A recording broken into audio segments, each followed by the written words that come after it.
خوتي خواتاتي اهلا وسهلا مرحبا بكم يا جماعة الخير. J'espère que vous allez bien. Salam alaikum wa zulfilaoun. J'espère que vous vous portez bien. Il y a un épisode très sombre qui s'est déroulé au tribunal militaire de Blida et qui nous a alerté sur une manipulation, une vaste manipulation qui nous inquiète au plus haut point. Salat, haditha, 48 heures de cela, un important procès devait se dérouler au tribunal militaire de Blida. Il n'y a pas eu lieu, ce procès-là a été reporté dans des conditions troublantes et ce procès a été médiatisé de façon totalement manipulée avec le but de le torpiller, clairement, nettement et précisément. De quoi il s'agit? Ce procès, hier, le 13 février 2024, il devait avoir lieu au tribunal militaire de Blida le procès du lieutenant-colonel Tariq Amirat. Le fameux lieutenant-colonel Tariq Amirat, ex-officier des services secrets algériens, de la direction de la documentation et de la sécurité extérieure, la DDSE, qui est le renseignement extérieur algérien, et qui est l'un des personnages les plus sombres, les plus lugubres et les plus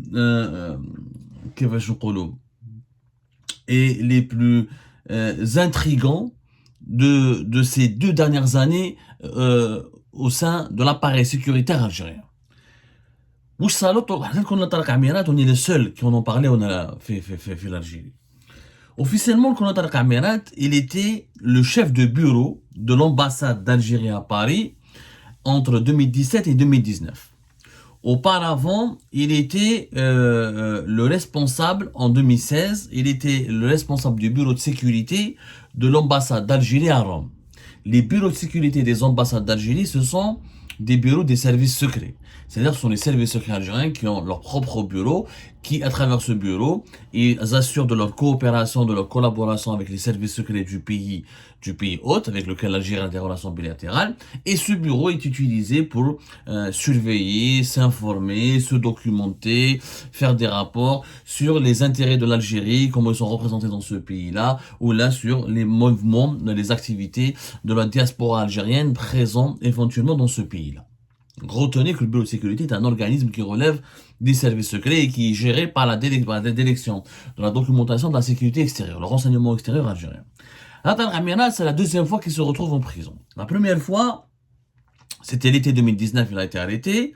Ensuite, libéré début février 2020, après la mort de Gaïd Salah. Parce qu'à l'époque, la DCSA, Direction centrale de la sécurité militaire de l'armée, l'avait arrêté dans le sillage de la chute du régime de Bouteflika. Il a été rappelé à Alger. Le bureau de sécurité de l'ambassade de Paris parce qu'il était proche de Saïd Bouteflika. En réalité, son frère, il a un frère, il était l'ami de Saïd Bouteflika et Saïd Bouteflika était à l'origine de sa promotion à la tête du bureau de sécurité de l'ambassade d'Algérie à Paris alors qu'il était même pas colonel à l'époque. C'est très rare où un capitaine ou là quelqu'un qui a un grade inférieur à colonel puisse diriger le bureau de sécurité de l'ambassade d'Algérie à Paris, qui est le bureau de sécurité le plus sensible, le plus important et le plus stratégique des services secrets à l'étranger. Services secrets algériens. À l'époque, il y a une affaire complot et atteinte à la hiérarchie militaire parce que il avait dirigé une délégation on était juste après le Hirak, au mois de mars 2019, il y avait une délégation des services secrets français, la DGSE, qui sont venus en Algérie, où lui, il les avait guidés, il les avait accompagnés en Algérie. Ça, c'est le protocole, c'est normal. Le chef de bureau de sécurité de l'ambassade d'Algérie accompagne les délégations des services secrets étrangers qui viennent lors des réunions bilatérales en Algérie, sauf que il se trouve que M. Tariq Amirat a débordé à l'époque de son cadre réglementaire, parce que normalement les services secrets étrangers ne rencontrent que les services secrets algériens, et on avait accusé à l'époque Tariq Amirat d'avoir organisé une rencontre bien Saïd Bouteflika et les services secrets français. Cette accusation, à l'époque, était fallacieuse. Elle n'a jamais été prouvée ou étayée. Et personnellement, j'avais défendu M. Tariq Amirat à l'époque, parce que quand j'ai fait mon enquête, j'avais vu que c'était davantage un règlement de compte qu'autre chose. Sauf que M. Tariq Amirat a totalement changé. Après, quand il a été libéré février 2020, après la mort de Gaïd Salah, printemps 2021, il a été réhabilité au sein de la DDSE, la sécurité extérieure, de l'enseignement extérieur. On lui a donné un poste important, il a été promu lieutenant-colonel. À l'époque, c'était le général-major Noureddin Mahfoud, alias Mahfoud, qui est le plus catastrophique هذا محفوظ normalement هو اللي يتحاسب. Normalement, c'est lui qui doit être habilité en train d'être jugé, parce qu'il était une marionnette, malade, مسكين, كان un homme totalement مريض, كاع impuissant, خدموا به, يعني كان il pouvait même pas diriger la DDSE. هذا طارق عميرات, il a été placé à la tête, il était le numéro 2 d'un service important pour la sécurité extérieure, اللي هو la cellule anti-subversion de la DDSE. C'est-à-dire la cellule anti-subversion, c'est un service pour l'enseignement extérieur algérien qui est chargé de neutraliser, ou de gérer, ou de contrôler ce qu'on appelle les éléments subversifs installés à l'étranger. Pour les autorités algériennes, moi par exemple, je suis un élément subversif. Alors que je suis qu'un journaliste. Les journalistes, les blogueurs, les youtubeurs, les militants du Hirak, les opposants à l'étranger, c'est des éléments subversifs. Alors que normalement, les éléments subversifs sont les terroristes et les mouvements radicaux. Mais il neige, par sens, on n'a pas le temps de commenter l'idéologie politique du régime algérien. L'affaire est très grave, parce que entre 2021 et 2022, où il a été arrêté, il s'est retrouvé au cœur d'un nouveau scandale, mais cette fois-ci, à juste titre. Et franchement, j'ai fait mon enquête, il n'a rien d'innocent. Le 14 août 2022, il a été arrêté. Il a été placé en garde à vue par les enquêteurs d'abord de la Direction Générale de la Sécurité Intérieure, la DGSI, à travers Antal. Ensuite, la sécurité militaire a essayé d'enquêter, mais l'enquête, l'affaire elle a été explosée par la DGSI. Elle est la DGSI. Parce que Tarek Amirat, il se trouve qu'il a été impliqué, il a abusé de son pouvoir. Tarek Amirat, il a une histoire un peu particulière. C'est le fils de Slimane Amirat. Slimane Amirat, un homme très connu dans la hiérarchie du régime algérien. C'était l'ami intime de Boudiaf. C'est lui qui était présent lors de l'assassinat de Boudiaf. C'est quelqu'un qui a été membre de la Fédération de France du FLN. C'est un poids lourd un petit peu, on va dire. Peut-être pas très lourd, mais en tout cas, c'est l'un des poids lourds de la guerre de l'histoire de la guerre de libération nationale. Voilà, il a occupé un rôle très important. Et il a aussi un parcours très controversé, mais son père, c'est pas important. Donc sa mère, qui a gardé le nom qui était l'épouse de Slimane Amirat, elle a gardé toujours des contacts très importants avec le régime algérien.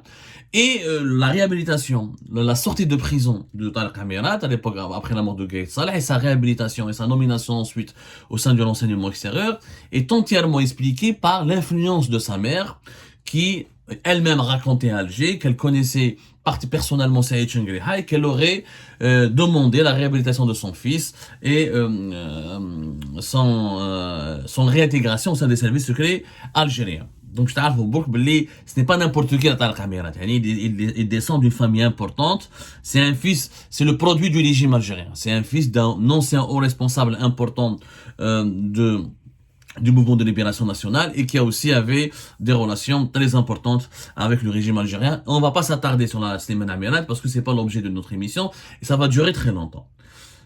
علاش دخلوه الحبس en août 2022. Slimane Amirat, le lieutenant colonel Slimane Amirat, on en a parlé في Algérie Part. On a toute une enquête là-dessus. On a été le seul média qui a fait exploser cette affaire. Disons même qu'on avait, de 2021 à 2022, on était le média qui a provoqué indirectement, je dirais, en toute humilité, pour ne pas dire directement, pour rester modeste, l'enquête et on a fait mobiliser une enquête de la DGSI. Parce que Tarek Amirat, mais d'autres officiers importants, dans le renseignement extérieur, ils avaient manipulé la direction centrale de la sécurité militaire. Parce que Tarek Amirat, quand il y a Omar Ouelzmeli, Omar Ouelzmeli, c'était le frère du général-major Sidi Ali Ouelzmeli, qui dirigeait la DCSA de 2020 jusqu'à 2022. Pendant 2 ans. Où Tarek Amirat, avec d'autres collègues, ils ont utilisé leurs fonctions au sein de renseignement extérieur algérien, notamment de la cellule anti-subversion. Ils faisaient des courriers, des faux rapports, ils bidonnaient des rapports, ils inventaient des fausses informations, car des fois ils faisaient même des lettres anonymes.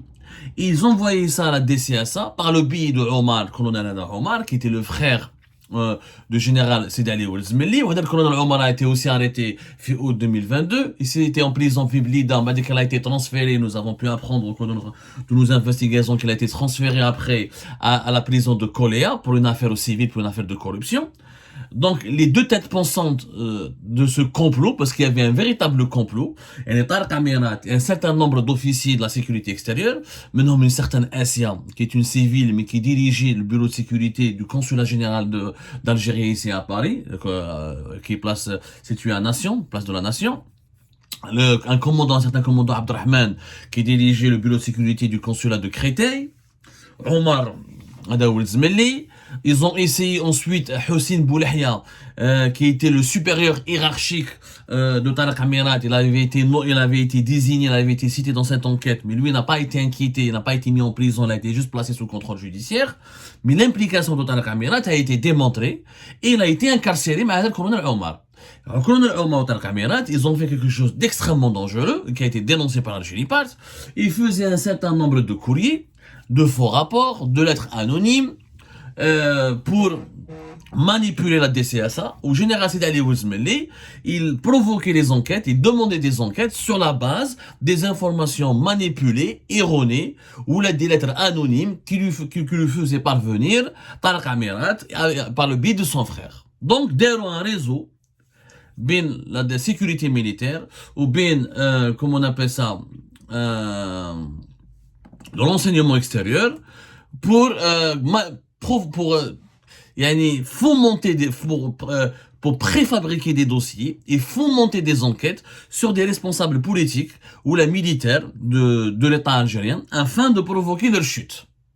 Il provoque des enquêtes pour que la DCSA enquête sur des colonels, sur des généraux, ou même sur des membres du gouvernement, ou même sur des conseillers d'Abdelmajid Tebboune, ou Saïd Chengreh à son cabinet recevait ensuite des rapports basés sur ces informations manipulées, sur ces rapports bidonnés et élaborés juste dans le but de nuire à des adversaires politiques, à des officiers, à des personnalités politiques qui gênaient les intérêts de ce clan. Parce que derrière un clan, de Tarek Amirat, mal colonel Omar, derrière un clan, un réseau, ils étaient en train de comploter. Ou finalement, il s'est avéré que ces complots ont mis en danger le palais présidentiel. C'était la personne des membres de la famille de Abdelmajid Tebboune, ses propres conseillers étaient ciblés par les manœuvres de complot ourdies par Tarek Amirat avec la complicité de Sidi Ali Ouzmeli. Arrestation, emprisonnement, et le dossier a été remis à la justice militaire de Blida. De août 2022, quand l'affaire, il fallait juste programmer le procès. Le procès était prévu hier, le 13 février 2024. Presque une année et demie après l'affaire. D'ailleurs, l'affaire a été étouffée, plus personne n'en a parlé, alors qu'il s'agissait quand même des accusations sont extrêmement graves. Je dis bien extrêmement grave. Début septembre 2022, Sidi Ali Ouzmeli a été limogé, il a été remplacé à l'époque par le général Abdelaziz Nuit Chouetter, alors que son frère était en prison. Lui, il avait été impliqué, il se retrouve sur le banc des accusés, parce qu'on l'avait accusé de vouloir, d'avoir couvert les agissements de ces comploteurs, d'avoir été l'un de leurs complices, parce que des enquêtes et des rapports ont été rédigés, des rapports accablants contre certaines personnalités, dont des conseillers importants de Tebboune et dont certains généraux officiers qui entretenaient des relations personnelles compliquées avec les officiers comploteurs ont été rédigés, des rapports ont été rédigés, et c'est des rapports vraiment accablants et qui auraient pu obliger ou la contraindre la justice militaire à prononcer des placements en détention provisoire, par exemple. Donc, c'était des manœuvres de déstabilisation extrêmement dangereuses. L'affaire Habset, le procès devait commencer hier plutôt, le 13 février 2024.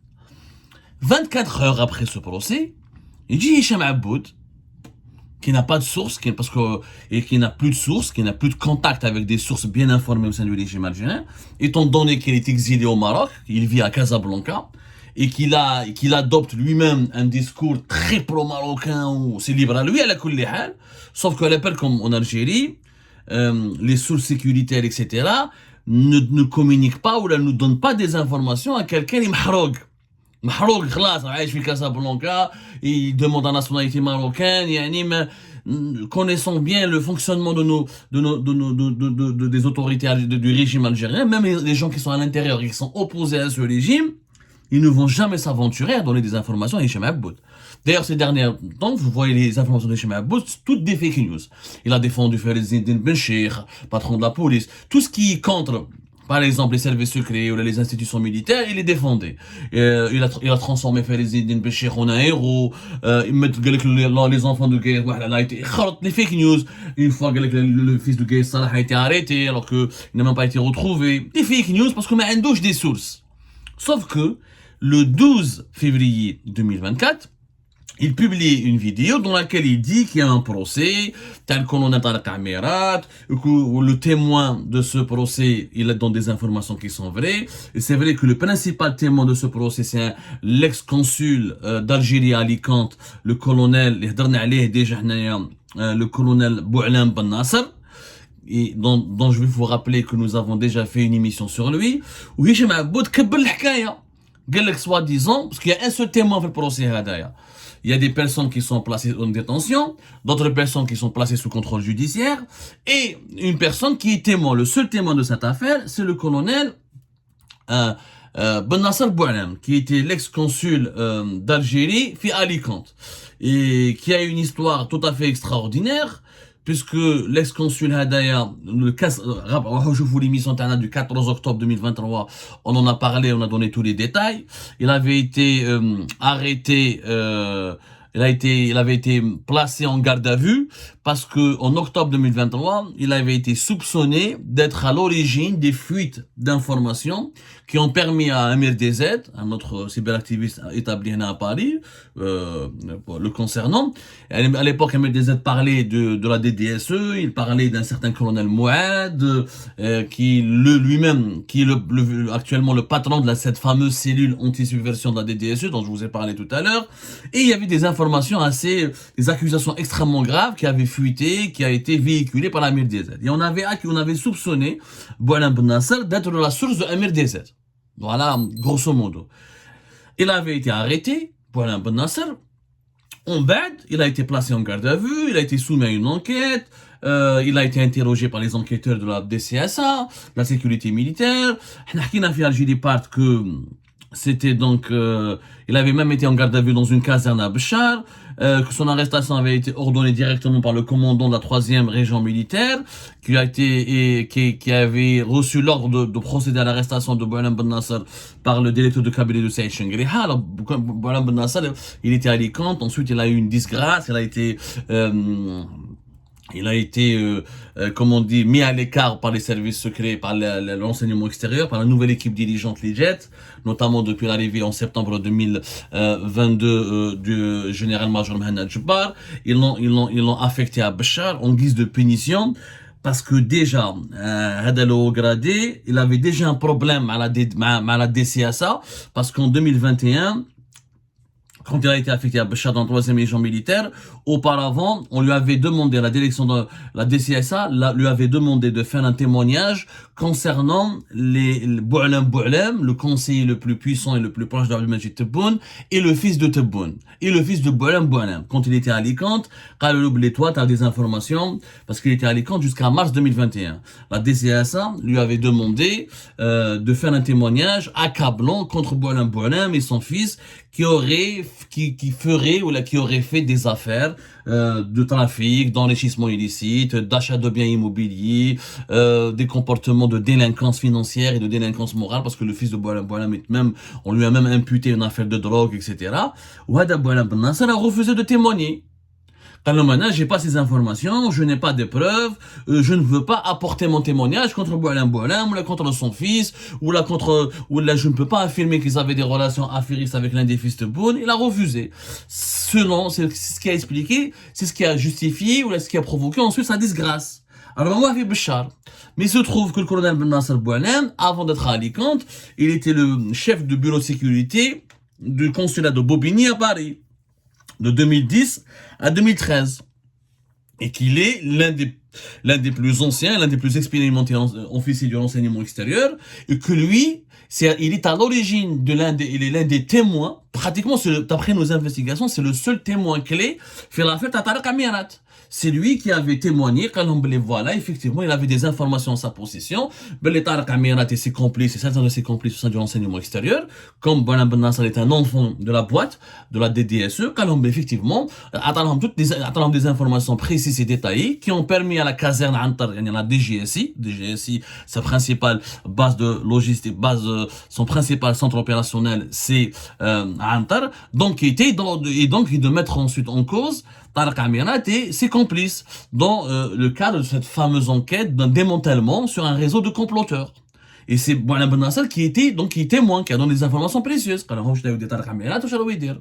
Comme par hasard, 24 heures avant le procès de Tariq Amirat, Hicham Aboud, il fait un portrait élogieux de Boualem Ben Nasser, où il raconte, alors que le procès n'avait même pas eu lieu. Allez, ils avaient été convoqués 2 jours, d'après nos informations, 48 heures auparavant, entre le 11 et le 10 février, ils avaient l'information qu'ils devaient être convoqués pour l'organisation du procès, au tribunal militaire de Blida, et le procès devait avoir lieu le 13 février.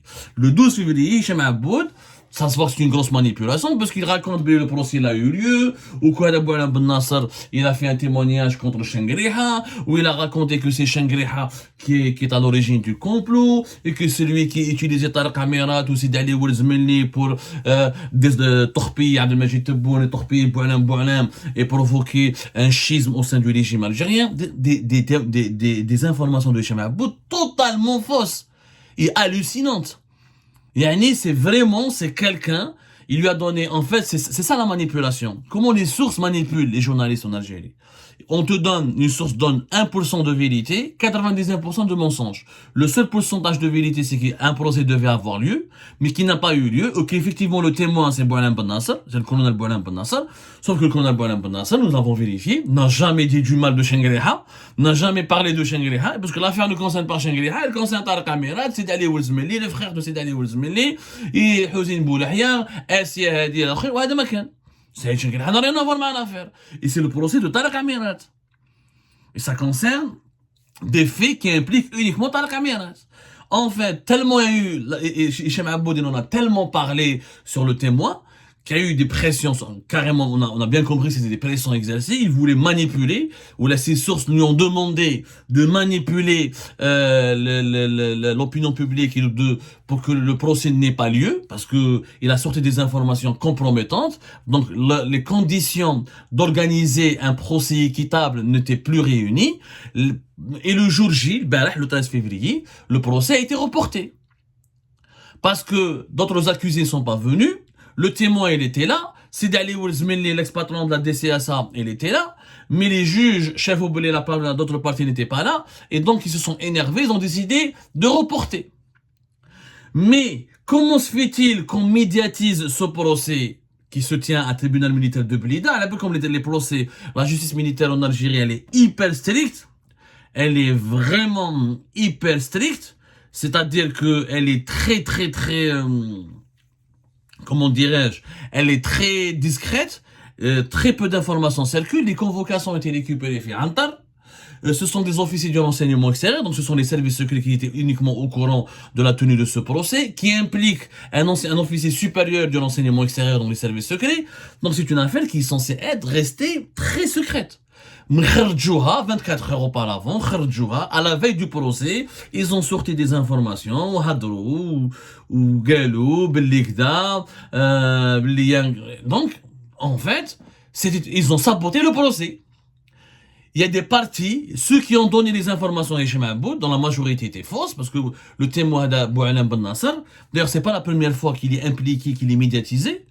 Comme il a été arrêté en octobre 2023, c'est lui la source de Amir DZ. Ensuite, il y a eu une enquête, il a été disculpé parce qu'il n'y avait pas de trace. C'est qu'un vieux Bachar apparemment, donc il n'avait rien à voir. On ne sait pas qui sont les sources de Amir DZ. Et c'est rare où Hicham Aboud dit du bien d'un officier du service secret algérien. Donc, qu'est-ce qui se cache? Il y a Anguille sous roche. Ouada Colonel Boualem Ben Nasser n'est pas n'importe qui. Son père, c'était le général Arabi Ben Nasser, qui est mort au début septembre 2005, qui a été l'ex-directeur de la justice militaire. Où, à chaque fois qu'on parle du colonel Ben Nasser, que ce soit notamment Hicham Aboud ou la MDZ, il y a quoi le dossier à la réconciliation nationale? Parce que c'est leur père qui a dirigé l'enquête sur les disparitions ou sur le déroulement de certaines tueries pendant la décennie noire. Donc, on a l'impression que le colonel Boualem Ben Nasser et sa famille sont instrumentalisés ou là sont utilisés pour, comment dirais-je, pour torpiller une enquête ou un processus judiciaire qui implique des officiers du renseignement extérieur et de la sécurité militaire. Quand la justice militaire, elle est sous pression et on exerce des pressions sur elle pour l'empêcher de juger convenablement, c'est d'aller au Ismaili ou là notamment à Tariq Amirat. On a l'impression que cette affaire du complot qui implique des officiers influents, on cherche à l'étouffer. Il y a des vérités gênantes qu'on cherche à étouffer. Et ça m'inquiète. Ça m'inquiète d'ailleurs, qui fait l'information, c'est de l'enseignement extérieur. Parce qu'ils ont récupéré leur convocation le lendemain, et juste après, le 13 février, le procès devait avoir lieu. Donc, l'information ne peut provenir que de l'enseignement extérieur. Donc, Nas a été mettre des informations exprès, dans un but bien précis, pour torpiller ce fameux procès. Dans les révélations ou dans les conclusions, risque d'ébranler encore davantage l'institution militaire, parce qu'il y avait un réseau de comploteurs qui ont comploté, qui ont fait du mal et qui ont porté un préjudice à l'intégrité morale de l'État, parce qu'ils voulaient provoquer la chute de dirigeants civils et militaires en instrumentalisant ou en manipulant la DCS, la Direction Centrale de la Sécurité de l'Armée. C'est une affaire hyper dangereuse, très très inquiétante. Algérie poursuit son enquête et on reviendra là-dessus. Mais faites attention aux manipulations, faites attention à vos sources, faites attention à ce qui est dit. Ce qui a été dit dans la vidéo de Hicham Aboud est totalement faux. Le procès a été reporté hier, il devait avoir lieu le 13, il ne devait pas avoir lieu le 12. Le témoin n'a pas du tout parlé de Chengriha. Il n'a jamais accablé Chengriha. C'est une affaire qui implique que Tariq Amirat, et que ça implique d'autres officiers de rang des colonels ou là, et on les accuse d'avoir organisé un vaste complot en manipulant des rapports, en élaborant des faux rapports, ou là des enquêtes bidonnées, basées sur des informations mensongères, juste pour contraindre ou là inciter la DCSA à élaborer des rapports accablants contre un certain nombre de dirigeants civils et militaires, dont des conseillers proches, très proches de Abdelmajid Tebboune. C'est ça la vérité pour le moment, et nous la disons, nous la décrivons en toute honnêteté, sans aucun parti pris, parce que nous n'appartenons à aucun clan.